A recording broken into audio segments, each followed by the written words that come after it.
Possible by our patrons and supporters. Please consider becoming a patron at patreon.com/bookofhours or join Rockfin at rockfin.com/bookofhours. You can also make a one-time donation with Cash App or use PayPal at paypal.me/bookofhours. Thank you.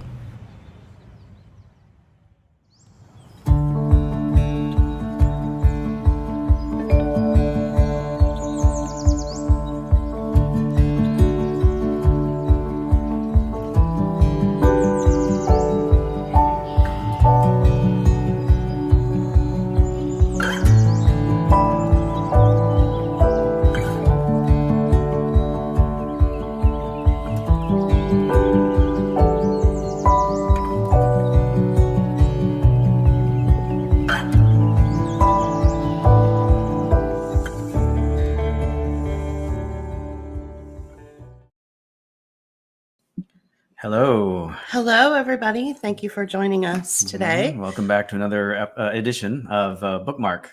Right. And for those of you who aren't familiar with us, we are JP and Julie Collins, and we run a platform called Book of Hours, which is a creative endeavor in order to disseminate and describe what's going on in the world. And oftentimes we read articles that catch our attention, and we like to sort of piece through those articles. And today what we've decided to do is go through an article that was written by our hyper local newspaper here in our little area of Pittsburgh, Pennsylvania.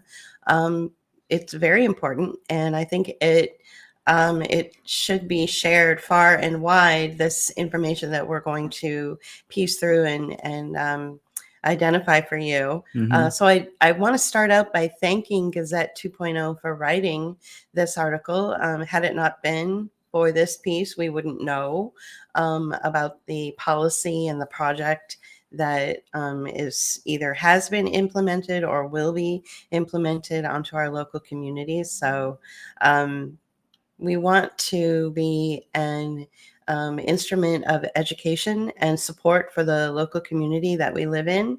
And we feel that this is really important. So that's who we are. And for those of you who aren't familiar with us, you can follow us on YouTube, or find us on Facebook. You can even find us on Facebook. Or you can find us on something called rockfin.com and just sign up for that. And you can find our free content there. We also have a website, book-of-hours.com, and you can find how to get in contact with us through that. Right. And so once again, I really do want to thank Gazette 2.0 for sharing this article, for writing it and bringing it to the community's attention.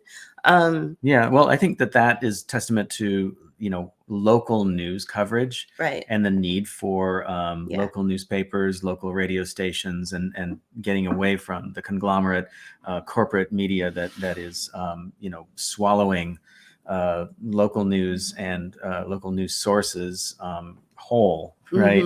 We have 6 main news sources, nationally these days. Exactly. Maybe I think even 5 less or 6, than that. right? And they're all basically, telling the same story and writing the same narrative and reading off of the same script. So if you have a hyper local newspaper that is covering things in your community that matter to you and will directly affect you, then support that. Definitely support those hyper local papers like we are.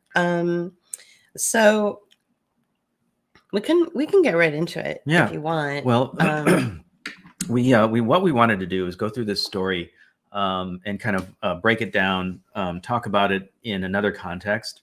And like what we do with some of our other shows, we have another program called Footnote, which is an audio podcast, and you can find that on our website.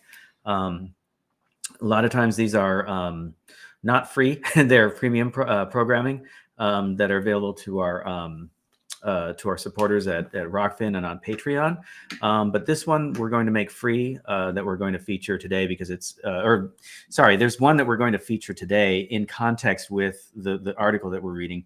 And so we'll put those links into the show notes. A little administrative. Can we fix that? Yeah. So Okay. up here, I noticed Sorry. that too. After we guys. went live, it says JP and AMP. Yeah, it uses And- the ampersand. Yeah. So let me Fine. see. All we have to do is go to the banner or the name. Yeah. Sorry, guys. Yeah. Just bear with us for 1 second. I'm not sure where it's located. It's probably where we would, type in our Well, I'm names. looking Maybe it's for that. down there or something.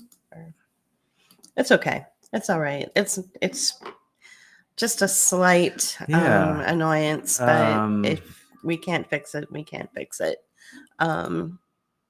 Okay, so there's that, but I'm not sure where the profile. Okay. Well, yeah, it bugs me too. Yeah, I was noticing that, and I couldn't figure out where that would be as well. They've moved things around on the interface for this application. Yeah, and we haven't been on this application for a month now. There it is. Okay. Oh, there we go. Perfect. Yeah. All right. Thank you for that. Yeah, no problem. Okay. All right, that's better. Yeah, that's much better. Yeah. Okay. All right, we're sticklers for details over here, Right. So okay, that's the creatives in us. Okay, We want it perfect. Absolutely, yeah. All right. Well, let me share the screen here. We're going to bring up the article that was written by Gazette 2.0, which is our local paper. All right, so that's where we are. So this article is entitled "McKees Rocks Police First to Join Pilot Program Focusing on Mental Health." That caught our attention because we have been talking about mental health, off and on for the last few years, simply because it has been an issue politically, right? We've noticed this a few years ago how people were saying, if you have friends who are, feeling a certain way or, whatever they were saying, the language they were using, it was always like, reach out to them and see if you can help them. And we both of us felt really hinky about that because it didn't feel like it was coming from an authentic place. Right. It felt like it was coming from more of a targeting kind of place, and that it wasn't true empathy that was being communicated. So we've always been a little hinky around that messaging around mental health. Not that we don't think that it's not important, but we think that it's so important it shouldn't be used as a means of identifying and targeting people for something that affects them. And especially now in this sort of post-COVID world where a lot of people are dealing with a lot of different things that people aren't talking about. And as you guys know, or if you don't know, we've been talking about the reason behind a lot of the deaths that have not been identified.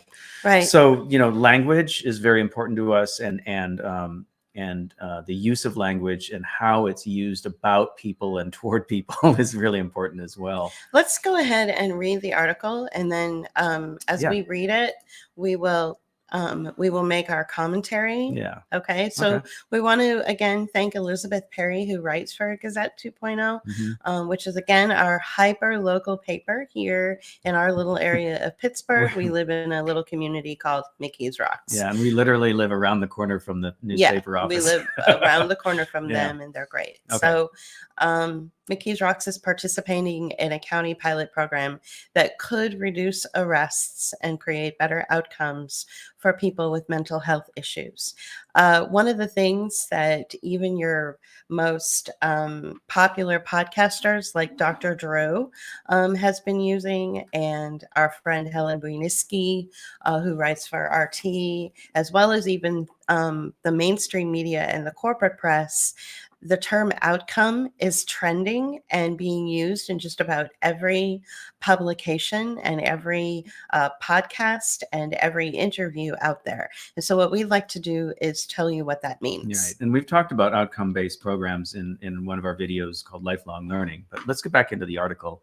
And, I'd like to talk about why she chose the word outcomes. Okay. Well, right? What's your impression there? Outcomes is when you're dealing with a community-based program, like something that is represented as being for the community.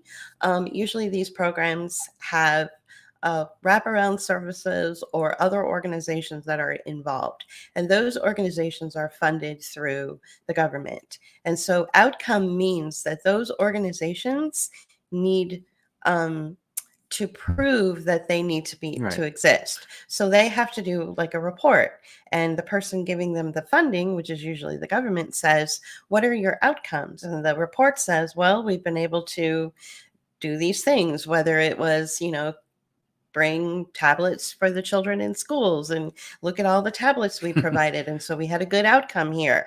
And the government that says, okay, good job, you can have more funding. So basically box checking. So checking off boxes. And a lot of these things are, and we pointed this out before, these are tied to what are known as pay for performance contracts. And what those are is basically what you just laid out.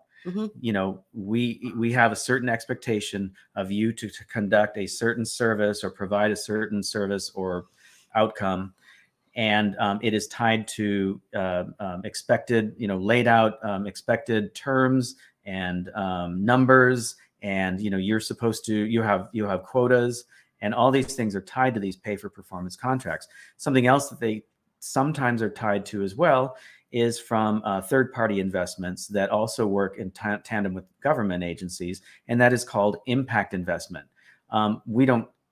In this article, I don't see any evidence of impact investment, but there might be.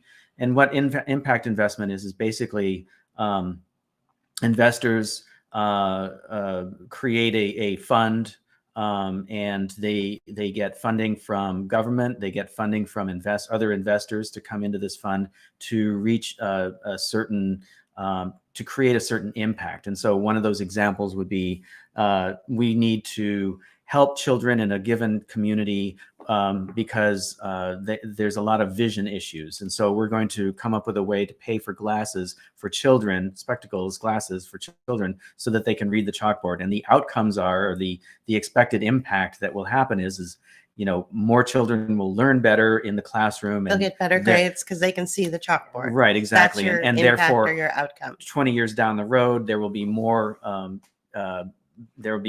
informed or better educated workers in your community, et cetera, right? Okay, so for the very first sentence, Elizabeth immediately, knocks it out of the park by saying that we're looking for better outcomes for people with mental health issues. So right there, that needed to be broken down and explained what that means. So let's move on. Okay, let's see here. Okay, did you want to continue? Sure. As part of this program, mental health professionals would respond to calls initially placed to police in order to deal with people who would be better served by a social worker than a police officer. I guess that sounds good, like on the face of it. If all you need is a social worker to counsel somebody if they're having a mental health crisis, then why would you need the police for that? And in some cases, I suppose I would agree with that. So I don't really have a problem with this paragraph. Not on the outset, but not on the outside. Depending on when you want to get into this, but I mean, there are other aspects to this that point to other programs that are going on in the background. Right. So we'll get to that. Okay. I think as we piece through the article and peel back the onion, we'll start to explain why we have concerns about this program. Okay. All right. Go ahead. McKees Rocks Borough Council voted to approve participation in the Allegheny County Department of Human Services Crisis Response and Prevention Pilot Program at their September 13th council meeting unanimously. Okay, so it's a pilot program, which tells me that it's it's a trial balloon. Well, let's continue, because I think that we can like dissect this a little bit more with when we have some more information here. Okay. You want me to continue? I'll just read. Okay. Kate Vanderweed, Crisis Response Management Project Manager, addressed the council.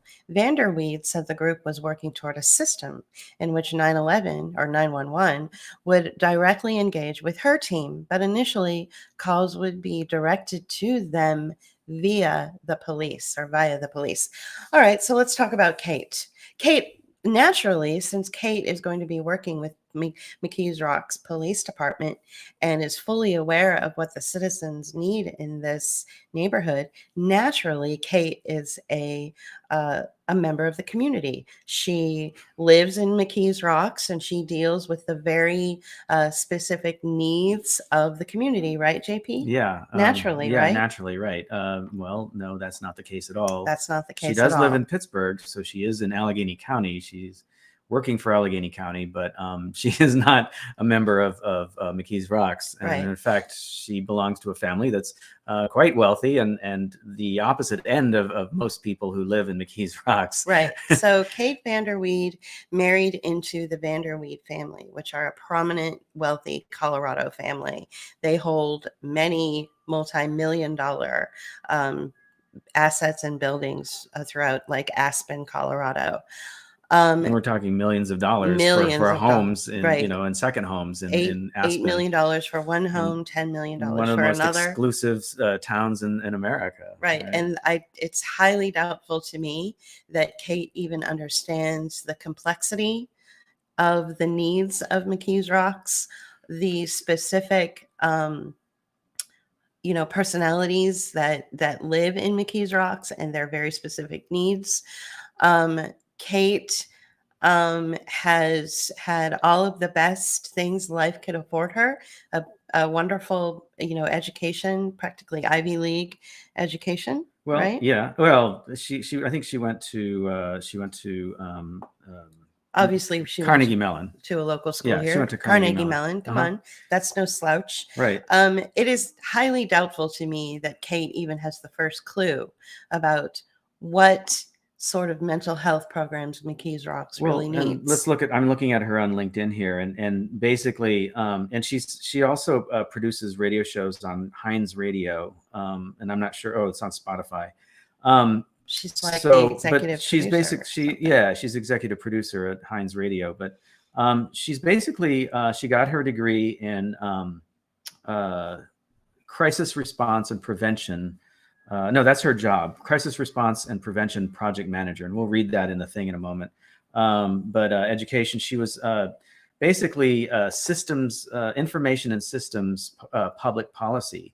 Let's see, Carnegie Mellon University, Heinz College of Information Systems and Public Policy.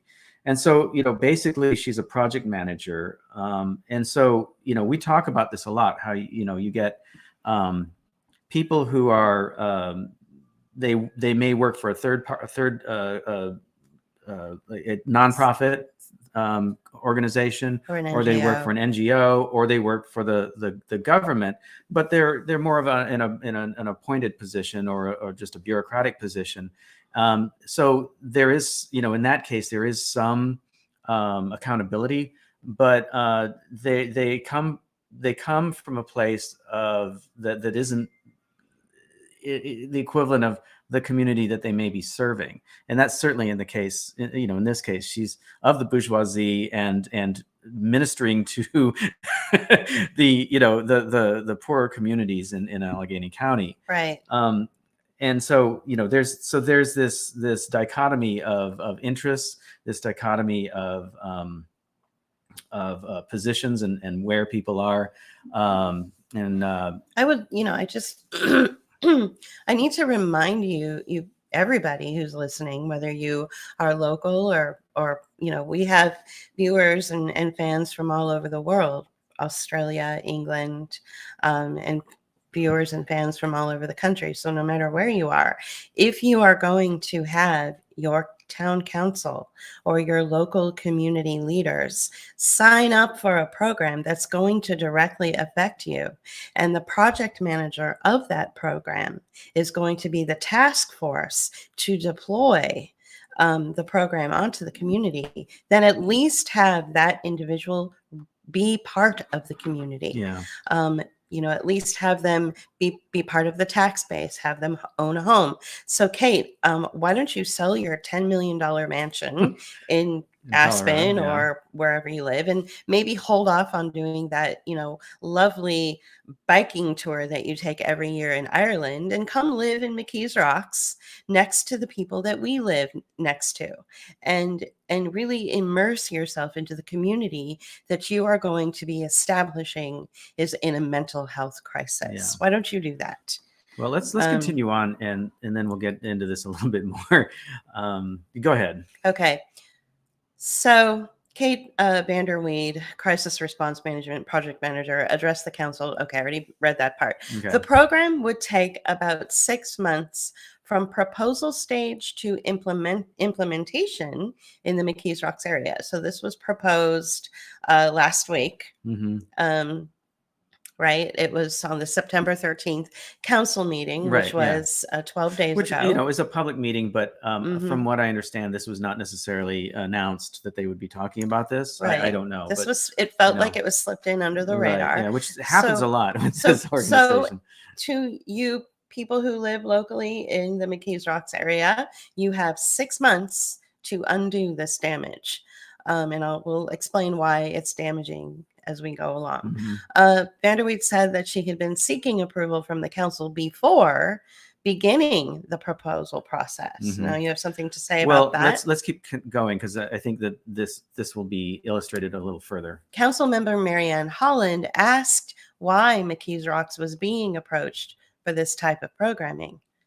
And you, a good thing you did, but anyway, go on. Right. And here's the response. Well, I volunteered us, said Chief Rick Delleman. He's the Chief of Police for McKees Rocks, explaining further that people call 911 out of a sense of desperation sometimes because they don't know who to contact to deal with a situation. Having trained mental health professionals instead of police responding to the call would often be more helpful in those situations. Okay, so I can understand where the police chief, Rick Delleman, is coming from. He's like, hey, look, this sounds like a program that could help the police force, that could help the community. All right, so that's his job to look at these proposals. And then Delleman said there had been times when his officers called Resolve Crisis Services to take over a call, and it took between 3 to 4 hours for help to arrive. And by that time, the situation had escalated unnecessarily. Let's I really believe that, I don't know. Well, yeah, I mean, okay, yeah. So that's an argument for this program, but go on, because I want you to finish this out here. All police chiefs in Allegheny County were asked to gauge their community's interest in the program. 10 responded, and McKees Rocks is the first local government to approve the program, according to Vanderweed. That's really important. All police chiefs in Allegheny County were asked to gauge their community's interests. How many police chiefs did we come up with? Well, it looks like there's, let's see. For the county of Allegheny. Let me share that screen. Because there are a number here. Let's see here. We've got, well, it looks like we have 130, Julie. So there are 130 police chiefs that represent various counties and townships and municipalities and this and that, right? Mm-hmm, yeah. In Allegheny County, 130. Of those 130, only 10 responded. And of those 10, only 1 signed up for it. Okay. Now, and that's McKees Rocks, right, where we live. Right. So now I want to also point out that let me go to the story here. To gauge the community's interest. Okay, yeah. The goals of of alternative intervention are to reduce unnecessary arrests, de-escalate potentially dangerous situations, and reduce the amount of time officers spend in response. Some instances where a mental health professional would be of better service than a police officer would be for suicidal callers or people who are being disruptive but pose no threat, Dillman said. The mental health care professionals would go out two to a team and would be on call for 12 hours a day. Okay, so let's break this down a little bit because I don't want to get too far ahead. What we're doing is we're disseminating and going through this article. Right. So if we go back to the part where it said that 130 police chiefs were asked to gauge their community's interest, that would tell you that the police chief then went to the community and said, we're thinking about doing this program, this pilot program for Allegheny County community who is the tax base. What do you think? What's your involvement in this? Would you like to vote on this? This is part of, we live in a democracy. This is part of the democratic process. What do you think? Well, that never happened in this community. Nobody even got a flyer in their mailbox regarding this mental health arrangement with the police, this mental health service arrangement that will be working with the police. Nobody got a flyer in the mail. Nobody got an announcement in their email. Nobody said we're bringing this up to a vote. So the democratic process was left out of it. So in this particular sentence where Elizabeth writes that the people were, or that Allegheny were asked to gauge the community's interest, that actually didn't happen. Allegheny County may have asked to gauge the community's interest. The police chiefs were asked. But the police chiefs never communicated that to, at least to our community. Right, yeah. Maybe other communities were asked, and that's why so few people even responded, because they said there's no way we would ever sign up for something like this. I think I want to jump ahead a little bit because there's something that's really important in this in this document, in this article rather, and I'm not seeing it now. Down here at the bottom. Well, basically, and I don't know if you read this yet because we're getting to the end of the article. But the from what I remember reading in this article is that this was not there was no proposal even made yet, right? So the only thing that the people who were in the council was all they saw was Vanderweed presenting this idea. It was a proposal in a presentation, but no actual document or proposal was presented. And so this thing was approved before there was any sort of outline or details, or how things would be implemented, how things would be allocated, and a whole variety of other things. Lots of things that wow, I had all this earlier, but what I'm trying to say is there was no accountability there, right? Right. So you can't simply have someone come to your meeting who doesn't know anything about the community and has a goal and an agenda in mind in order to make her outcomes and make her goals so that she will get funding, and just say, wow, yeah, sounds good, sign me up. You can't do that. You have to involve your community. So the council approved this without the community's involvement or vote. And that is outside of the democratic process. That is not a democracy. That is an announcement. That is, some sort of authoritarian, we know better than you for your own community. We're going to go ahead and approve this. Mm-hmm. And so what is this? Okay. What is it? Well, let's finish reading this. I mean, there's not much left here, and then we can kind of break it down a little, fully. Okay. The goals of the alternative intervention are to reduce unnecessary arrests. Okay, we said that. Some instances where a mental health professional, the mental health care professionals would go out okay, we've read that. The Department of Health and Services would be a third-party provider, not paid by the borough. Vanderweed said the county is working with the Harvard Kennedy School Performance Lab to investigate the impact, there's that word impact that we talked about earlier, of alternative and first responder program. The Pittsburgh police have implemented an alternative responder program through their own department, which must be funded through a different means.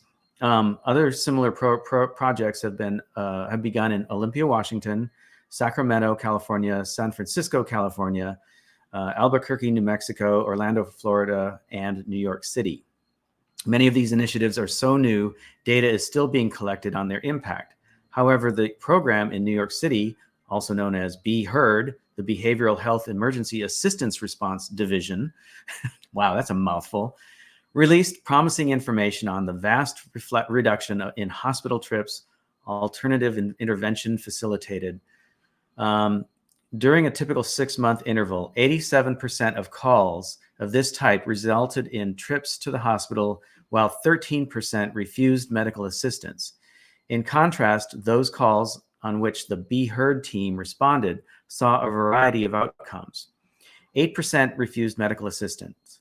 28% were arrested on site.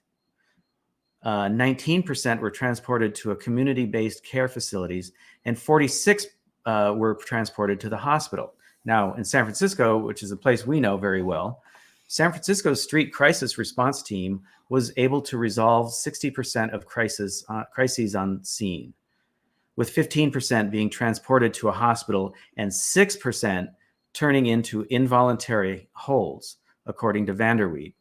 Currently, the project is being funded through the Department of Health and Human Services, but Jennifer Batterton, manager of special initiatives with the Department of Health and Human Services, said eventually they would like to fund the program through Medicaid. Now, so this is money that's coming in, and by Health and Human Services, I think they mean the Department of Health and Human Services, right, that Xavier Becerra runs. Right, from the national level, from the federal level, the federal level, as opposed to the county's right, Health and Human Services. Right. So Jennifer Batterton, I believe, is also of the county, but the funding is coming from federal level. Right, okay? And so the reason that we are continuing to live under a federal state of emergency.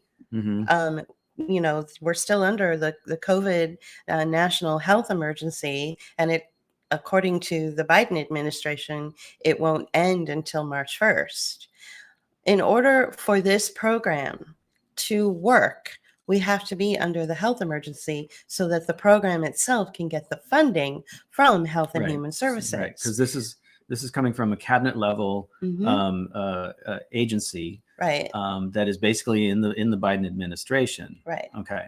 And so one of the things that they pointed out in this, that Vanderweed pointed out, is the. Can we bring us back? Yeah. Let me hide this.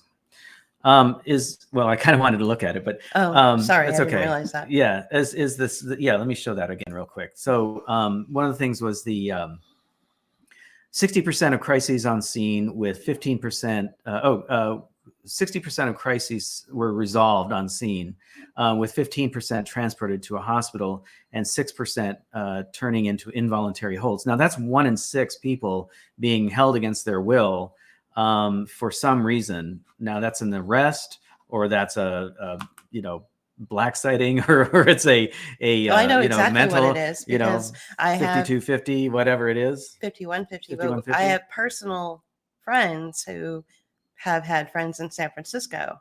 So what I'd like to do is just pause for a minute, because this is getting very technical, and illustrate an example of what I'm talking about.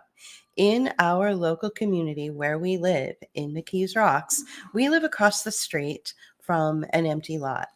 And one day in 2019, JP and I were sitting on our porch having a conversation with a couple of artists.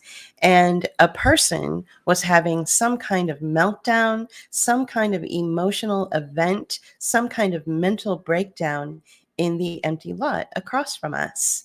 And the police were called, and the police arrived. And what the police did is they immediately said, "It's okay, calm down. You're just coming down off of the drug you may have taken. What drug did you take? It's okay. We're not here to arrest you. We're just here to make sure that you're safe and everyone's safe. That's what the police are for. And they handled it beautifully. Yeah, it was really They professional. handled it They professionally de-escalated the and issue. de-escalated the situation. They calmed the guy down and everything was fine. Now, let's fast forward to what Mrs. Vanderweed would like to see happen.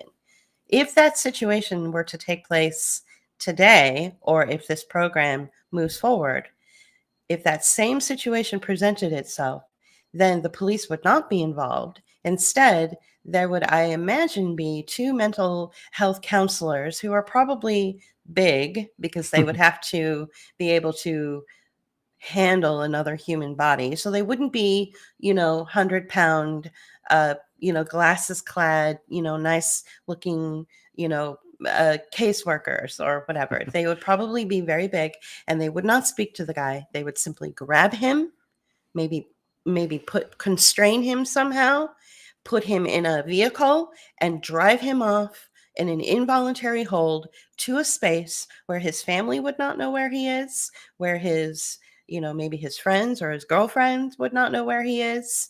And this would be outside of something called due process. It's really important that people understand what due process means. When you are going to arrest somebody, you have to do things like read them their rights. If you're going to put somebody in a place where they are held away from their home or from their family, then there has to be a very good reason to do that. Due process is part Sure. of the experience of being arrested. Okay. Okay. This operates outside of that. Right. Well, now let me jump in. Okay. Okay. All right. I understand. Yeah, I want to get that. But, we also have to look at the statistics that were presented. Okay. 60 to 65%, I forget what the exact number was, were 60%. So that's over half were taken care of on site, like the story that you illustrated with the police. Okay. And we both know what it's like out there in the homeless camps and shelters or the homeless camps and the street people in San Francisco. It's really rough out there, and who knows what's going to happen, right? And these people who are out there, they're probably trained in how to de-escalate things or whatever, but they know the terrain. I don't know, but I guess the point that I'm trying to make, and I think it kind of brings in what you're talking about, is that first of all, there's a real lack of accountability here. We don't know who these people are. This comes back to the idea of there was no proposal that was presented. There was no document that was presented that had the details on where these people would be hired from, what qualifications they have to do the work. So when we talk about this and this 6% of cases that were hauled off by whoever, we don't know if it was police or if it was these volunteers or these not volunteers, these people in these programs who were paid to do this. Where did those people go? So those statistics also don't give us a lot of context. Right. We don't know what that means to have a situation resolved on site. What does that actually mean? The data, the article itself said that there is no data. So what's appalling to me is that the council passed this without any kind of data that you right there are saying that we need. They gave us data, but they didn't give us information. So there's no context given around that. So some were hospitalized. What does that mean? Did they go to SF General? Right. And be held like somebody who's being held against their will? Yeah. Right. For 24 hours? Right. Okay. So what does all that mean? And so I guess what we're trying to get to is that this situation points to a lack of accountability, a targeting of a population that somebody may or may not be mentally ill or having a meltdown or whatever. Who's to say what's going on? Right. So it could be drug related. It could be anything. And so, well, go ahead. I want to talk about two of the people that I know personally that are part of that San Francisco statistic and what happened to them in this kind of program that has already been implemented and is currently being, happening in San Francisco. So one person I know personally, he went into a mental health facility of his own volition. He checked himself in, checked himself out, and then proceeded to slowly kill himself, and now he's dead. So what good did that program do for him when he utilized the services that claimed that they were there to help people who were in a mental health crisis? It certainly didn't help him. In fact, they took his phone. They took his ability to communicate with the outside world. So a mutual friend of ours who lives in the same city that he lives in was calling me up frantic, saying, I can't get a hold of Mark. I don't know what's going on with him. He just left me this really weird message saying that he was in a mental health facility. A couple weeks later, Mark came home. A couple weeks after that, Mark was dead. Mark killed himself slowly. Okay. Then there was another situation in San Francisco where a friend of mine was good friends with a local DJ who was having a mental health crisis. And it was the same kind of situation. Checked himself into a mental health crisis, but he never came out. He died while he was in the care of this mental health facility. So this is a huge concern. Now that there are two people that I know personally, one through another person and one person that I actually know personally. Now that there are two people I know, this tells me that this program is about targeting and disappearing people, and not really about helping the community. In fact, the community will be set up to fail should they be able to extricate and get themselves away from Kate Vanderweed's program. It would be a miracle if they came out of this with their mental and emotional uh, Intact. Mm-hmm. They're the way that they live in the world, because these things are designed to create more stress and create more pathology and create more neuroses and create more pain for people. But what does Kate get out of it? As long as she has the outcomes that, she was able to grab people and put them into the mental health facilities. And then every quarter she'll hand her report over to the Department of Health and Human Services. And they say, oh, wow, good job. You were able to get all these mentally ill people. You were able to get them the care they need.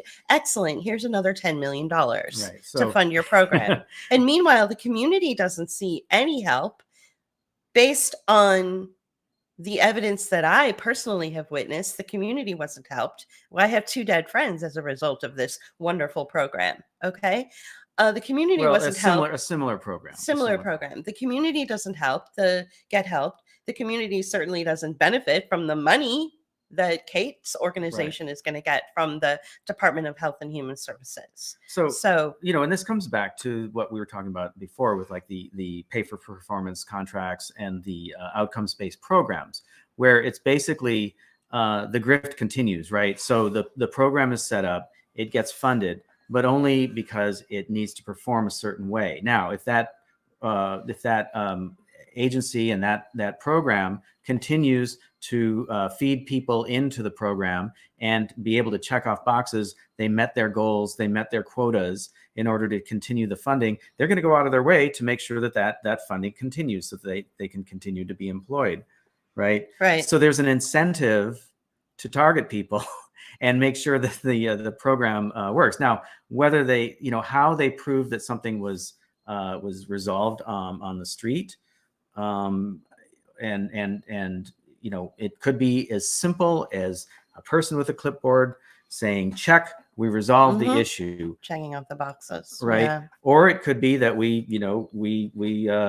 arrested 12 people in the month of October, right? And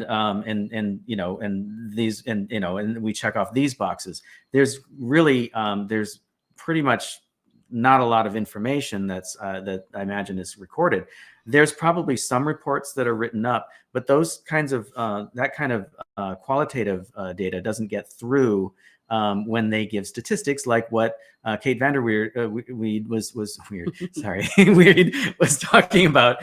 When she was just rolling off those statistics about New York City and San Francisco, right? So these are the kinds of things, and so that accountability, that lack of accountability, and that idea that people are actually being helped there's no proof of that, right?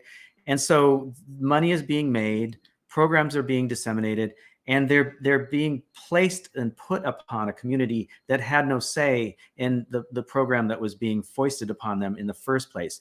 The leadership of the community voted for it, but they didn't make it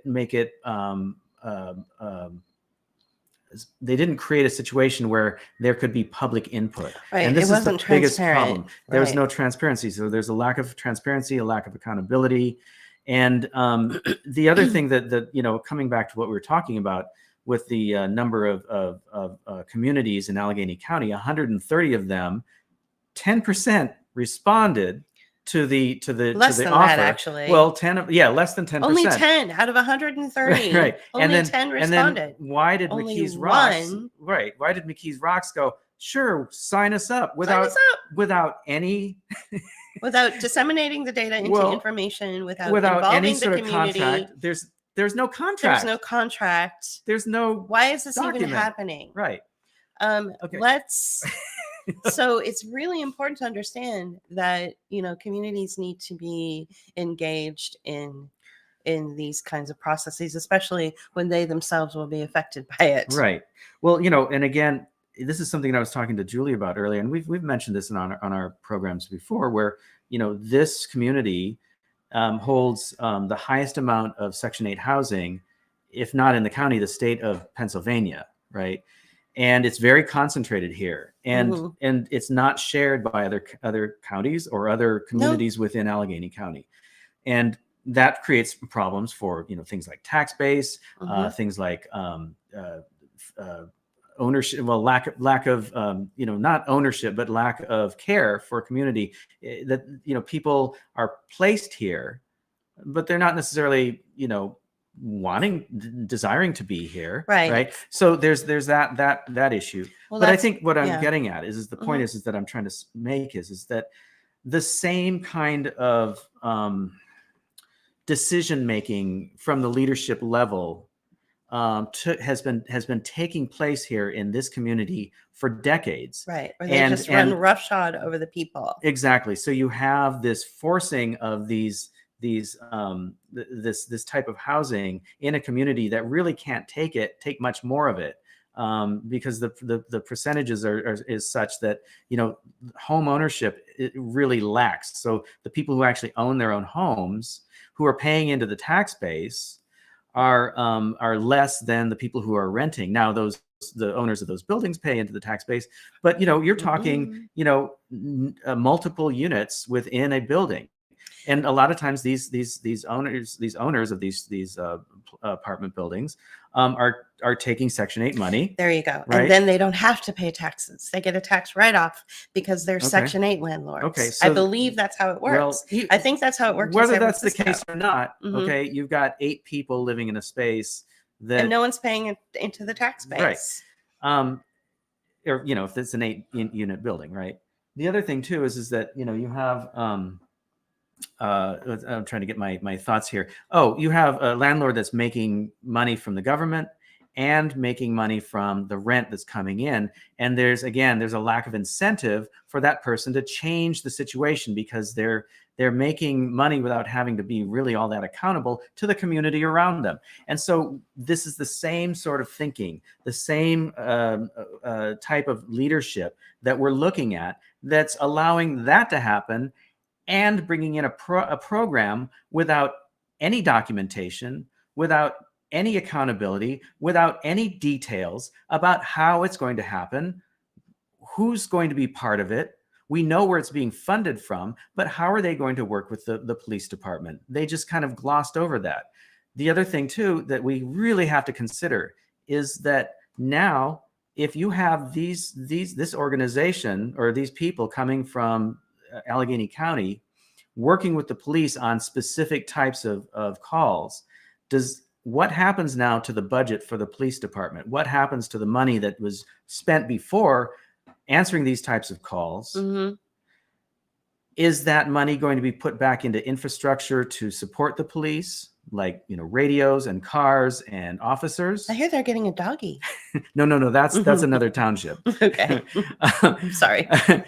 Or is that money going to be taken away from the police department because they're not using their entire budget anymore? So these are things you have to consider. So then they're going to get even less money annually for their budget because they're not using it, because that's the way governments work. Right. That's the way corporations work. So this is when Biden announced that he wasn't about to defund the police, he wanted to fund the police. Based on what you just said and sort of that, gymnastic way that you came in your mind, that you came to this conclusion that if we start funding these third-party programs that are based on the fact that we're under a national health emergency, then where is the funding for the police actually going to go? It's just going to continue to go down and be depleted. So when Biden said, no, I want to fund the police, I'm not here to defund the police, he was lying. I mean, he said it out loud. Let's talk about that a little bit. We have a recording, but I think I might as well all I'm doing is reading what I have in front of me here. Is this document. It's from the ACLU. I mean, it's kind of skewed, but let me share that.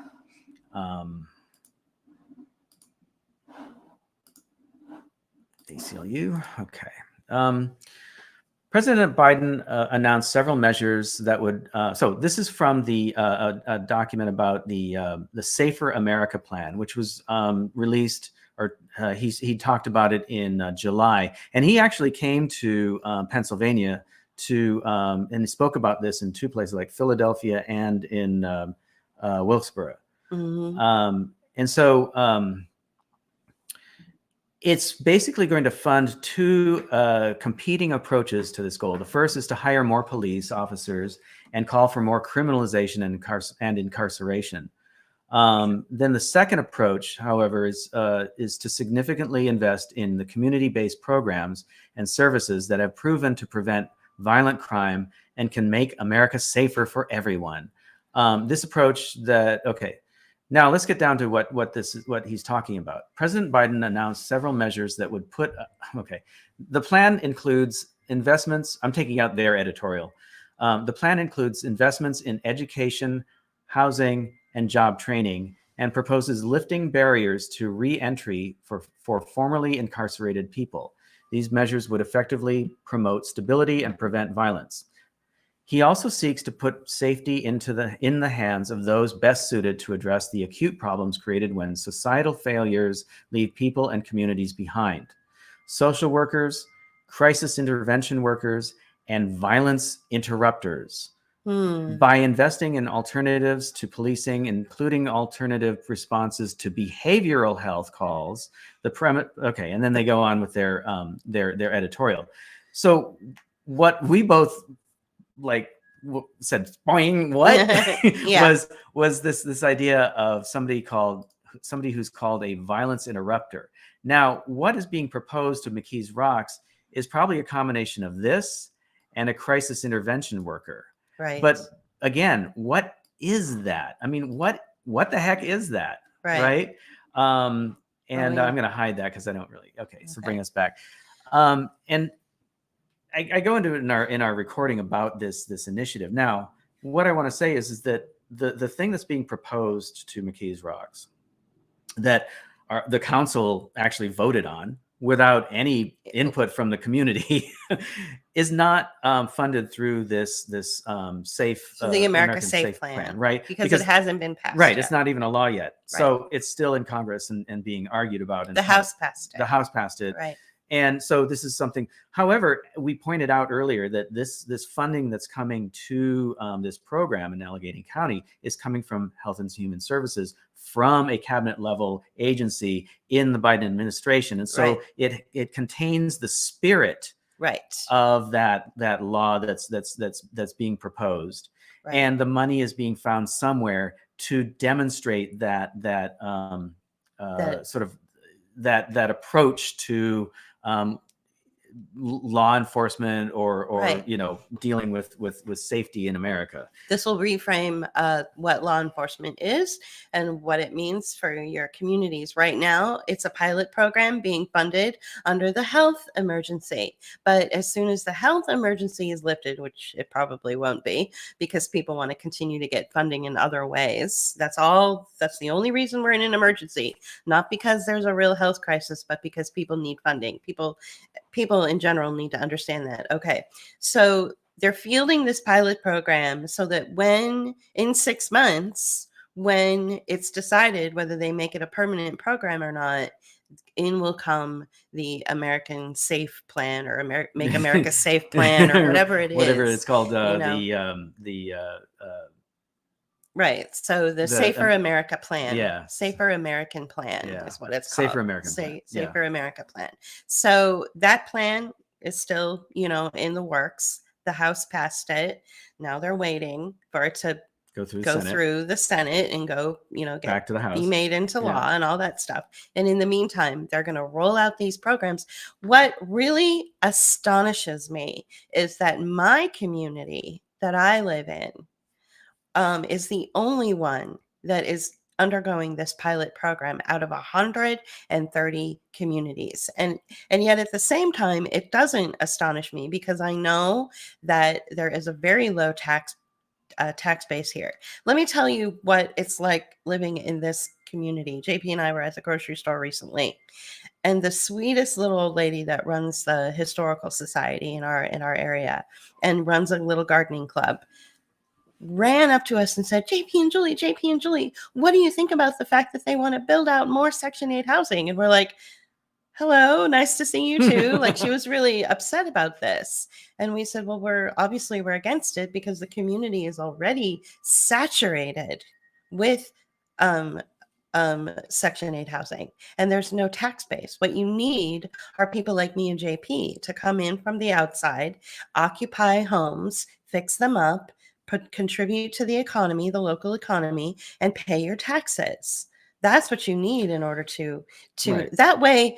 And if that were the case, then the community wouldn't have to rely on things like emergency funding, which emergency funding under a national emergency can only work when a certain contingent of the population or a certain demographic of the population will be oppressed. I don't know how else to put it. That is how it works. Let's look at a couple of the national emergencies that are still in effect. So we still have the opioid crisis, and this is very pertinent to what we're talking about. The opioid crisis national emergency allows for funding for continuing the programs that exist to support the addiction that's a result of the opioid crisis. And this community was affected, like many communities in the Midwest and the East Coast,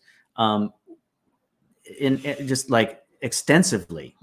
And we see people who are still struggling with their addiction problems in our neighborhood, hyper locally, in the alley behind our house. They're not shooting up in the alley, but they're dealing with the mental and emotional and physical issues that are a result of this kind of addiction and these kinds of problems that arise. And I think that the other one that is still in effect is the COVID-19 national emergency order, right? And yet the president has said that COVID-19 is over, and yet the national emergency order is still in place. Why is that? Well, that's because funding results from being in a state of emergency. We pointed out recently in other states, things are going on, like in Mississippi. There was a water issue in what town was that? Jackson, Mississippi. And so emergency, funding. What else is going on? Yet another fire in California. Emergency. Right. Emergency. Well, then there was the fire that went on in Indiana at an oil refinery, and 3 states declared emergencies so that they could, for one little weird refinery fire in Ohio, and yet in Indiana, or in Indiana, yeah, it and was yet Ohio, Michigan, Indiana, and yet 3 states Illinois. within our compact, or I'm sorry, within the Midwestern regional compact, declared emergency, which is odd to me. So we're kind of getting in the weeds, but we're trying to bring this back into what we're talking about here. When you have an emergency, state of emergency, whether it's from the state level, the county level, or the federal level, you get funding. Mm-hmm. And so what we're seeing is this the emergency funding that comes out of these things is then disseminated down into programs like what we're looking at. Right. And it feels like this was rushed through because they need money. They need money. Right. And yet, who's going to get the money? Kate Vanderweed, who already has married into millions and millions, or her program is going to get money. Yeah, let's not. I mean, not the individual, but I don't like the idea of the bourgeoisie disseminating these things down to the rest of us, right? But we don't have to make it as personal, because this is all bureaucratic. This is about bureaucracy and money. Right. It's always about that. It's always about money, and it's always about bureaucracy in this case. So somebody on the McKees Rocks Council is benefiting from this, which is why they fast-tracked it without any inclusive language from the public, without any transparency to the public. Or maybe the police department, which I doubt, is benefiting from this little arrangement, where this mental health program will then be, but see, we just don't incorporated into policing the community, because we don't know. There has been nothing. There's been no transparency to say, and I would like to which see, allows for speculation, like what we're which is exactly providing. What we're doing. We're providing speculation, and we understand that Gazette 2.0, because they're a newspaper. They're a newspaper. They can't really speculate. But see, we're not the news. We're a couple of creatives who like to describe things.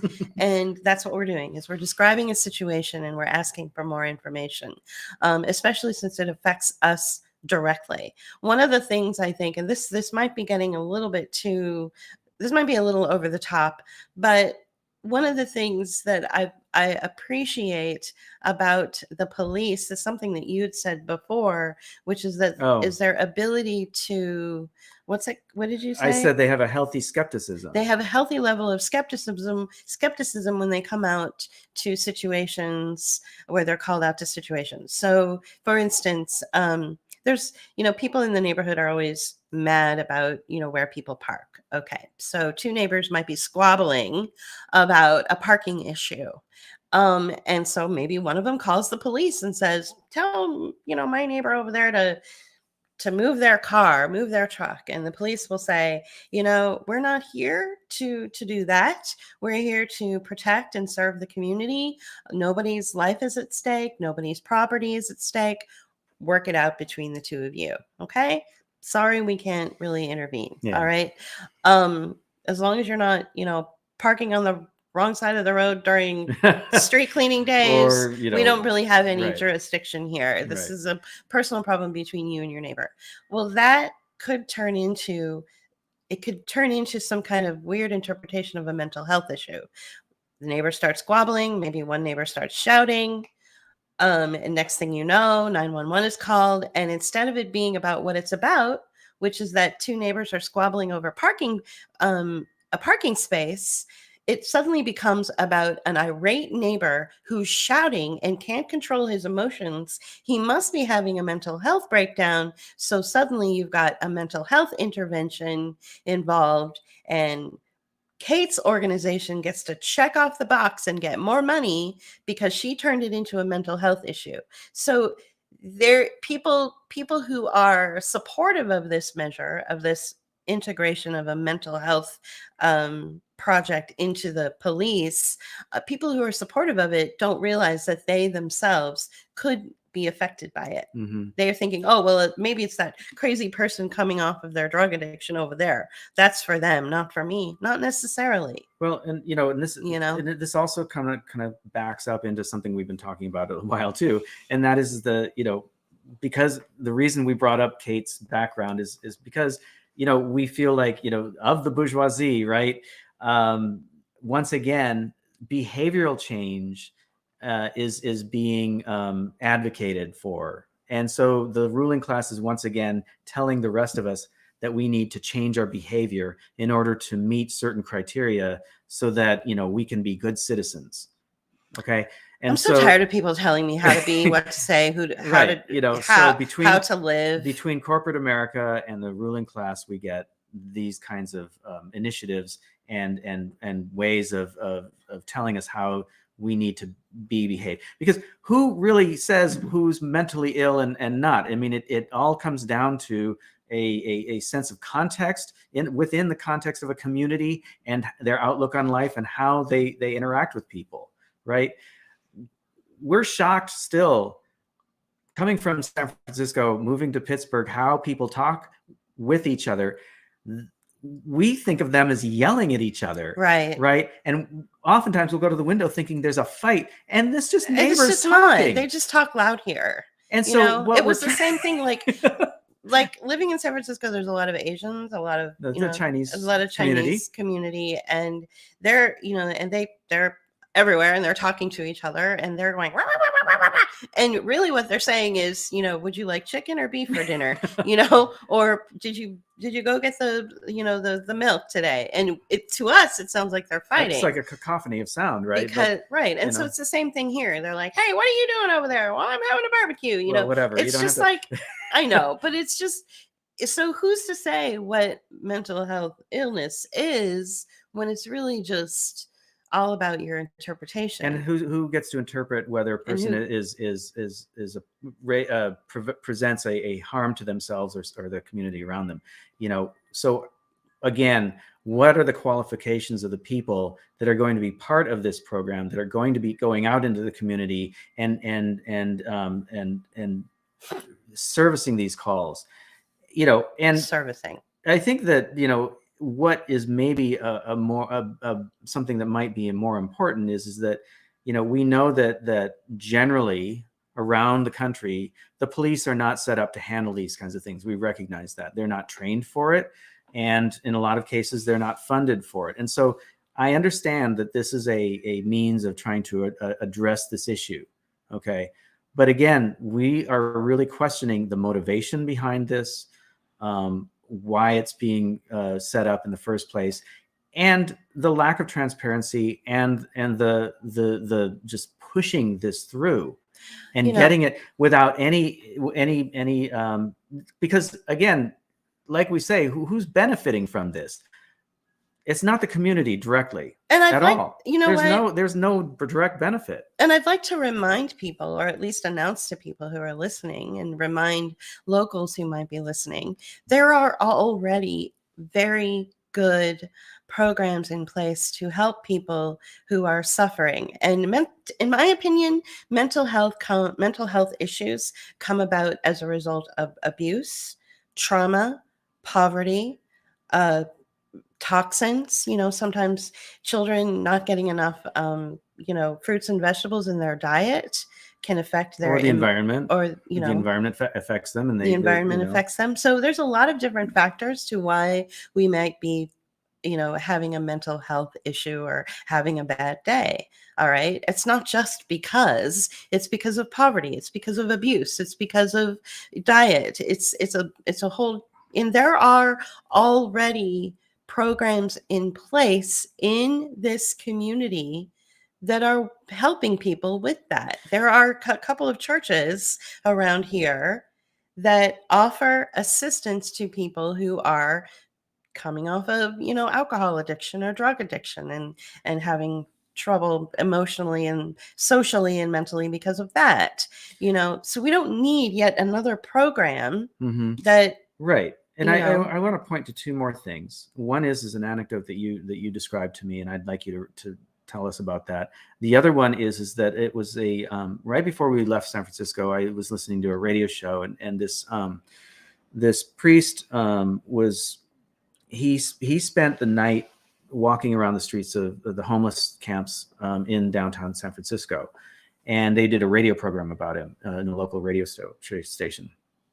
And one of the things that came out of that was that the mental illness and drug addiction comes out as a result of homelessness. Mhm. And so that trauma and stress is what drives that addiction, is what drives that mental illness. And so I think that illustrates your point, or I'm trying Mhm. to illustrate your Yeah. point, that, it's not just somebody's having a bad day and they Mhm. lose their shit, Right. and you have to call the police. It's a deeper and more systemic issue than just what seems to be being addressed Right. in this program. Right. Okay. And and just to really double down on what I said earlier, there are already Yeah. programs in place. There's Okay. already very nice people, pastors and community members that are taking care Well, of and this problem. something else that we noticed about Pittsburgh and the Pittsburgh area is that there's a lot of familial ties and social ties that exist in the community, that are there, that give a lot more support than they do in a place like San Francisco. Mhm. And so, You want me to tell this? yeah, and Yeah, I'd like you to tell the story about of the a guy man. that you Oh met on the yeah. bus. Right. So there's a guy that I've seen on the bus for, quite a few times. We've lived here for 4 years now. When we left San Francisco, 4 years ago, we take the bus everywhere. So anyway, I take the bus everywhere. I see this guy a lot, and he's a drunk. He had addiction to alcohol.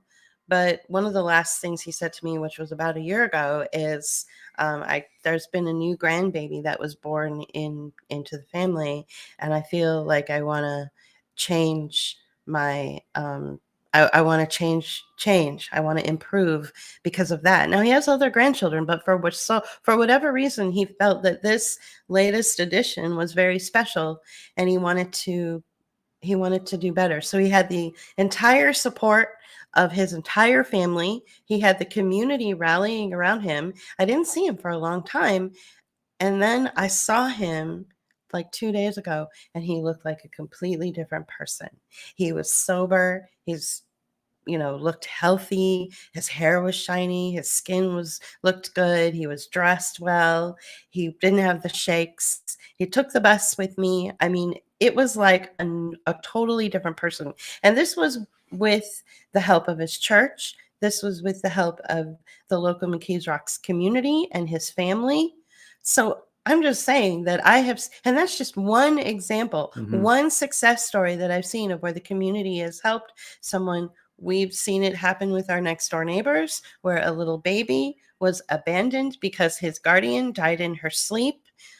And so the entire family got together, cousins, aunts, uncles, distant cousins, second cousins, everybody got together to keep this baby from going into The system. the system. Mhm. And they made sure that he was protected. So the system is, we are supportive of social safety nets. Don't get me wrong. Things like, disability benefits for people who can't work, that's fine. But this program that Kate Vanderweed is wanting to implement into the police force here in McKees Rocks is not a social safety net. It will actually tear apart those social safety nets that we see with families and communities that have been very successful in helping each other. And it takes So away something that we call solidarity and mutual aid, right? right, The solidarity of family and community with the people within the community and the family, and then the mutual aid that we give to each other. We are social people, and generations past, and even here, we see this a lot more here than we ever saw in San Francisco. People help each other. Neighbors help each other. They're friendly, and they look out for each other. And we see that here, and we really appreciate that. And I think that that's something that gets taken away as more programs like what we're describing are implemented and imposed on a community. right. My frustration with this program is that it is in alignment with the rollout of more Section 8 housing in this community that's already saturated with such Section 8 housing. So it feels like a free for all for the bourgeoisie to capture and contain individuals that they deem are mentally unfit so that they can make a profit off of that. Does that ring any bells? Is there a part of our history in this country where individuals were captured for profit and used for a personal business venture to be successful. I want you to try to think really hard about that. Does that ring any bells?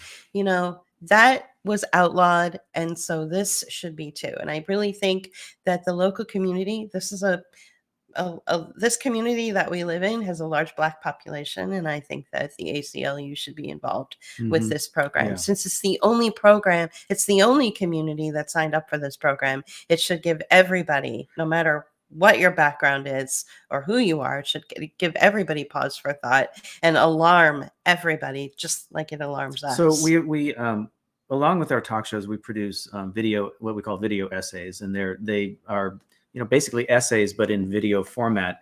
And there's 2 or 3 that really apply to what we're talking about here today. And you can go back and review these yourself, or screen these yourself. One is called Lifelong Learning, and it's about the children going back to school, but we talk about pay for performance contracts, impact investment, and how children are used as a means of income for programs like this in counties and local governments, as well as nonprofit organizations. Another one is called 13 Amended, which is about the prison system and how prisoners can be considered slaves and are used as such. And, we feel that what we're seeing here can be a parallel. Who's to say where the people who are being, taken against their will and end up somewhere are not going to be, used like that. And, when we ride the bus, we often see people coming back, after they got out of Allegheny County Prison or whatever it's called in Pittsburgh. And, we hear the conversations and so, they may not be as susceptible to slavery as maybe somebody in a state prison, but at the same time, it's still a drain on their resources. And for what reason were they arrested? And so there's a lot of questions that need to be answered around the accountability with this. Are these people being treated as cash cows for the system, or are they legitimately breaking laws that are hurting people or potentially hurting themselves? And so these are the questions you need to ask yourself. And I forget if there's another video that might be appropriate for this particular topic. I think that's those fine. 2 are probably Those the 2 most are appropriate. really good. Did we want to play a portion of our audio from a couple of weeks back? Well, I basically read what I was, in that portion that I found. I read what I was going to read. Now we broke it down a little bit differently in that, but I think that we've kind of talked about this, kind of talked around it and went through it and I think we've come to a conclusion. So one of the things that people might be asking is, how is it that individuals could be taken against their will or convinced of something that they don't really need, but then convinced that they do need it? How is it that any of this is legal? Well, President Obama signed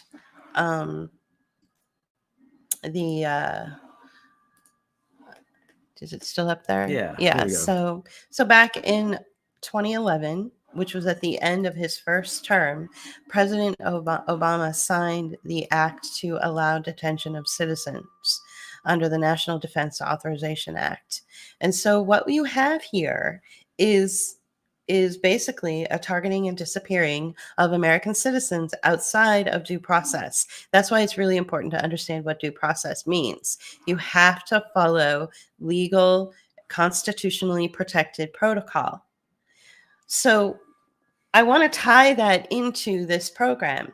Let's go back to those 130 communities that were asked how they felt about this program. And it was the sheriffs in those communities, most of the sheriffs, that had no response.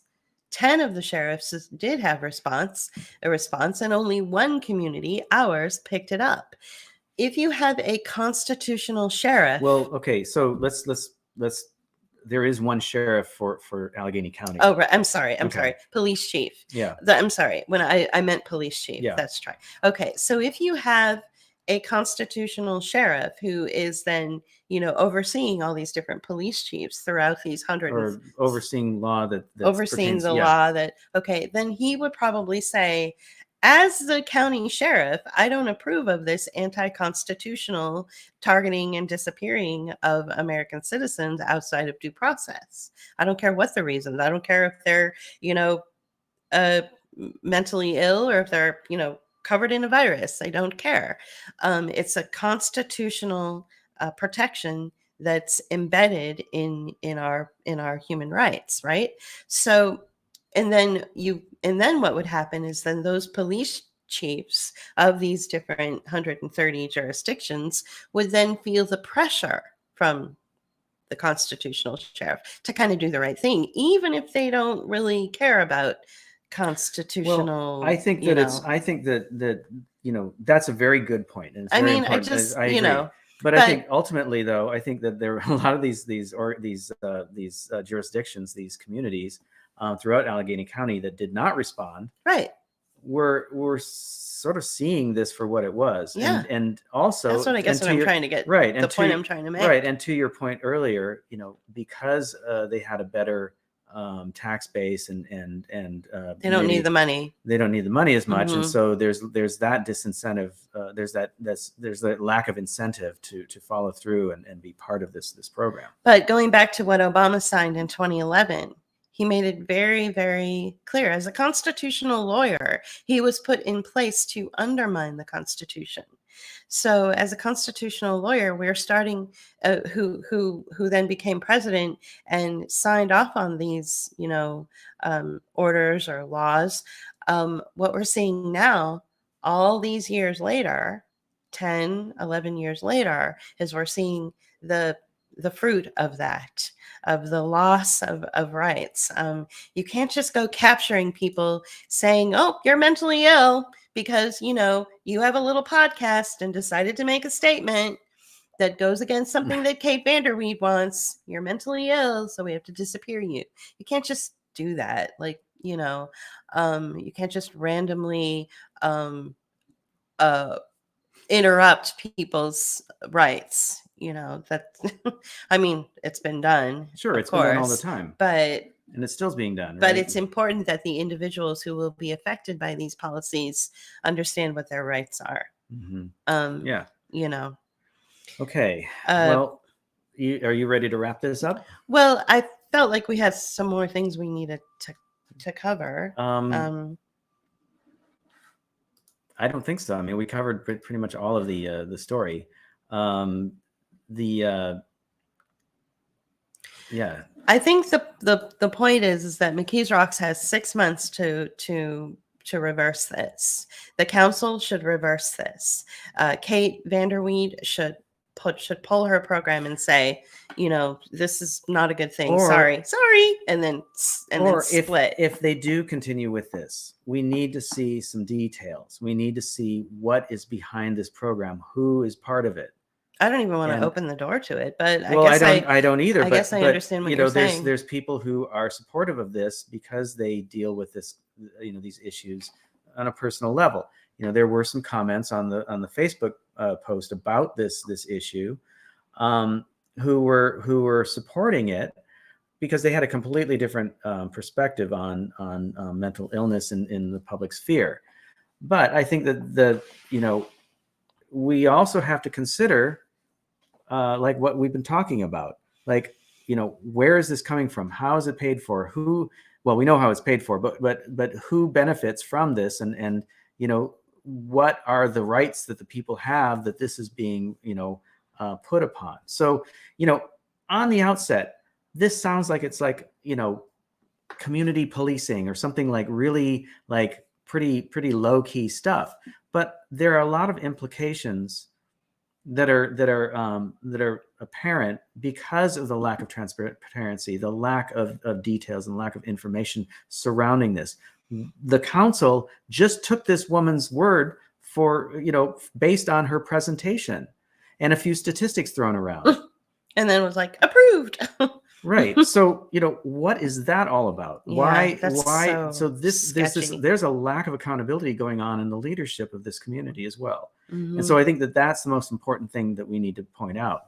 And that, you can't take these types of programs at face value. You really have to dive deep and see what's going on. Because again, something we talk about a lot, and I keep saying that, but we do talk about this a lot, is that oftentimes a program's name is the opposite of what its name is. Right. So, the Biden's Safer America plan really doesn't sound like a safer America plan. It sounds more to me like more overreach, governmental overreach and bureaucratic overreach, and funding for things that do not benefit the community and don't even keep people any safer than they are right now. Right. Oh, I know what I wanted to say Okay. to end this Mhm. is I would implore the community, I'm addressing McKees Rocks right now, to educate yourself about these programs. I would also like to remind you that the best way, if for whatever reason you can't get the program to stop in its tracks and it's just moved forward because of corruption or somebody was paid off, then don't call 911. If somebody is having a mental health issue, think about who that person is, what brought them to that point of in their life that they're stressed. Were they abused? Did they recently lose their job? Have they not been able to pay their rent for 3 months and they're getting an eviction notice? Are they going through a breakup? There are all sorts of reasons why people might be having a crisis, an emotional or mental crisis. And so I would implore the community to do what you've always been doing quite successfully. Work with each other, talk to each other. Don't just reach for 911. Don't just call the police. There are already other, very well, very helpful, organizations in place through the local church that are doing good work. And let's put our attention towards them. Let's put our attention towards each other. And let's make it so that when Kate Vanderweed has to do her little outcome report at the end of the quarter and is trying to get Health and Human Services to fund her project for another $1 million, let's say, she can't make her goal because you haven't participated. That's the best. That's the best advice I could possibly give. Turn to each other for help. Look at what the situation is that is causing a person to have, either a meltdown. There are people who are coming off of drug addiction. When you come off of drug addiction, I've never taken drugs, I've never been addicted to drugs, but from what I understand, when you come off of drug addiction, your emotions go way up and way down. You get really depressed and really manic, and you go up and down and up and down. And you might have a meltdown in the street, or you might start shouting. That person is not harming you. That person is not a threat to you. They are not a threat to your property. They are just they're just coming off of the drugs, or they're having a bad trip. Let this toxin work through their system, offer them some water, be kind in a real way, and don't allow this Kate Vanderweed program, whatever it is, to dictate your life. I don't want to see more people disappear from my community that I've already seen. Suddenly they're gone. I want to see more kids in the street. I want to see more people having barbecues. I want to see more people going to church and helping each other. Not less people because somehow this program is getting all the attention and all of the funding, and that we're participating in it and helping it along. It's a terrible beast. We don't want it. So I think that's what I have to Okay. say. Well, my final thought is that programs like this tear communities apart. They take away the accountability on each other to help each other out and to be there for each other, but also allowing, once again, allowing either the government, the state, or some third party, some third nonprofit type of organization do the work that we should all be doing for ourselves. I mean, we do need to be more I don't want to say self-reliant, because that's not a very productive way of being either. But build those social ties, and this kind of program takes that away. It takes that burden off your shoulders. Mm-hmm. But I don't even want to call it a burden, because it's not a burden. It's part of living life in a community. Mm-hmm. And sure, we're going to have friends and we're going to have enemies in that community, but at the end of the day, those social ties are what keep us together. And this kind of program tears that apart. It really does. And it puts the responsibility, that's the better word, the responsibility on another person's shoulders or another organization's shoulders, Right. as opposed to being part of your responsibility as a citizen within your community. So, we have talked about this from the negative aspects of this from all different sides. And I think that ultimately you have to look at it that way. You have to reconsider, how you feel about somebody who's, like having a bad trip or Mm-hmm. coming off of drugs or dealing with some mental issues, because we're all dealing with lots of stress. We're all dealing with lots of trauma. Right. And I think that the best way to deal with that is to start understanding that it is trauma, that it is stress that we're all dealing with, and it will help us more. And us banging on about Section 8 housing, I just want to clarify that we're not against people being needing Nobody support, here and is, they right. people need a place to live. But there's a lot of problems with state-funded housing that we've gone into before.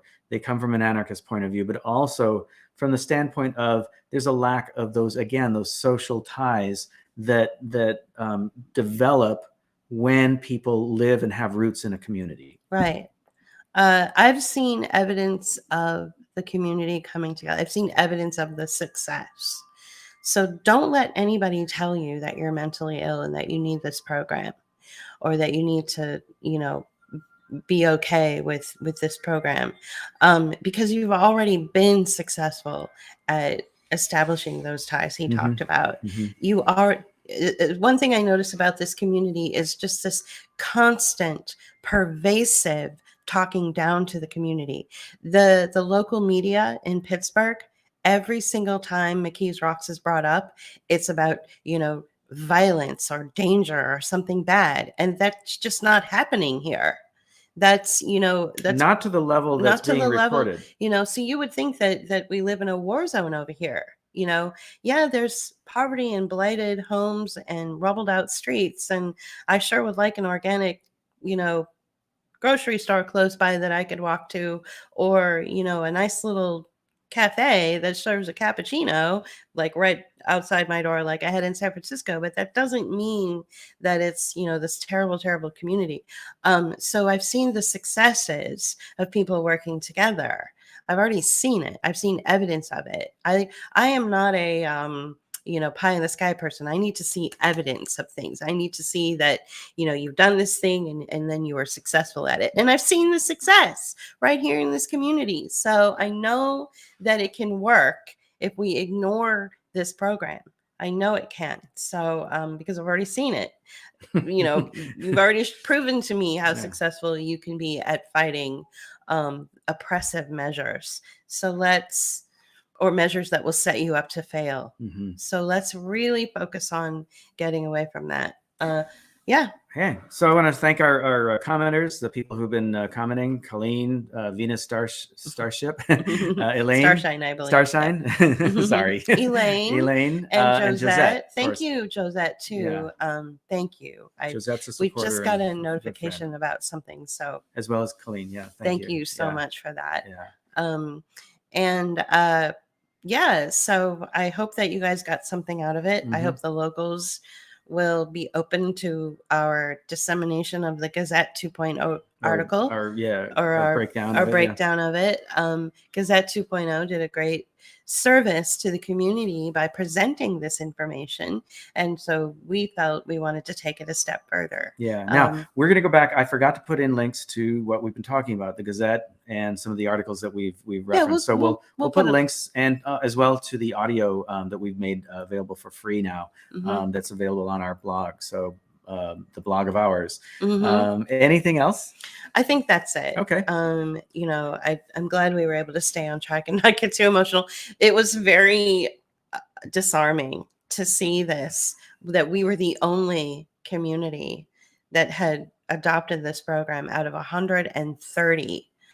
I mean, Yeah. we were the only community in the entire county It's that 1%. adopted It's 1%. that adopted this program. And I'm Mhm. thinking, okay, what is going on? Yeah. So there's definitely, one good thing about when you know that you're reading good journalism, which this is a nod to Gazette 2.0 for writing this great article, is that a sign of a good article is when it leads you to asking more questions. Mhm. And that's good. It doesn't just tell you what to think, but it says, here's some information. And then you go, whoa, why is this happening? Why are we the only community? Who's benefiting? Who's getting paid? Who's it going to target? What's going on? What is the policy? What are the rules? Like all this stuff. And so that's a sign of a good article when you read something and you start asking more questions after you read it. So you don't just stop thinking. Yeah. So I want to thank them for that. Yeah. All right. Cool. All right. Well, we'll see you next time. We've been doing these once a month instead of bi-weekly, but we'll see how things go in the next couple of weeks. We still do Friday footnotes for our patrons and subscribers and donors, which is an audio podcast. That we do. And then occasionally we work. I know, Colleen, today is CSA Day. It's Snitch Day. we were going to talk about that, but today is Snitch Day. It's been all over Twitter. So, and then we also are continuing to do the creative stuff too. I recently did a piece called Achilles Heel. So you can check that out as well on our YouTube channel. Okay. Thanks a lot. See you next time. Bye, guys. Bye-bye. Thanks for joining. Bookmark is made possible by our patrons and supporters. You can help us continue our work by becoming a patron at patreon.com/bookofhours. Join Rockfin or leave us a tip at rockfin.com/bookofhours, or leave us a one-time donation at paypal.me/bookofhours. Or you can use Cash App. Thank you.